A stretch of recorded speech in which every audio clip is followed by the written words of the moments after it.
Hey, this is Oren Zucker, and on behalf of Dan Eberts, welcome to the very first official quick overview of our new script, Wind.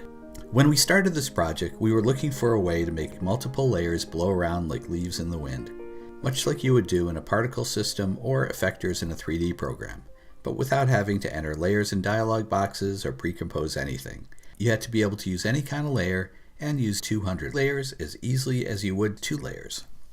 What we ended up with was a strange null-based turbulence simulator. It was able to create beautiful wind effects, but we discovered it could also do a lot more. The simplest way to explain it is for me to just pull back the curtain and show you how to build a wind rig manually. This will be very similar to what the script does automatically, multiplied by however many active layers you have. When you click Apply, Wind will automatically center the object's anchor point and parent it to a null, rasterize it if necessary, and make them both 3D. The first thing it's going to do is to animate the direction the wind is blowing. This is the function of the null's anchor point, not position. The number of pixels moved is controlled by the distance slider, and how quickly it gets there is controlled by the speed slider. Now we're going to introduce a rotation, or spin, to the wind effect. This will always be along the same axis as the direction, so these two are connected. If the wind is blowing along the x-axis, which is left or right, then the spin axis is the x, randomly clockwise or counterclockwise.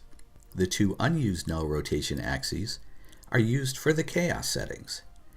These are pretty subtle, so you don't need a lot to introduce an asymmetric, off-kilter motion to the wind effect. The rest of the settings are applied to the object layer itself, not the null. First is flutter, which is a random combination of x, y, and z rotations. Next is drift, and this animates the position of the object. It's a secondary force and will kick in a bit later in the move. It can work on any axis of the object layer, and unlike direction, it has no impact on spin or any other setting. The transitions section is applied to either the scale or the opacity settings of the object layer, or both. You can use this as a way to introduce or get rid of the object layer if they're not going off screen.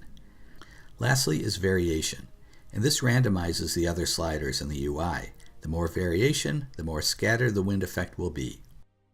Okay, so let's do a build using the default settings. I'm using a bunch of text broken down into letters that I've made in Illustrator. I've locked the background because I don't want it involved, and I've queued up the timeline to where I want the animation to start. I'll let this go in real time.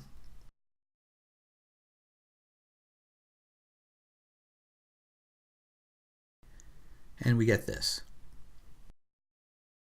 Now, if we look at the timeline, all that's visible is the Wind Master, since both hide checkboxes are active. This is where you can do all the global transformations: scale, rotate, position, whatever you'd like. It'll affect the entire animation.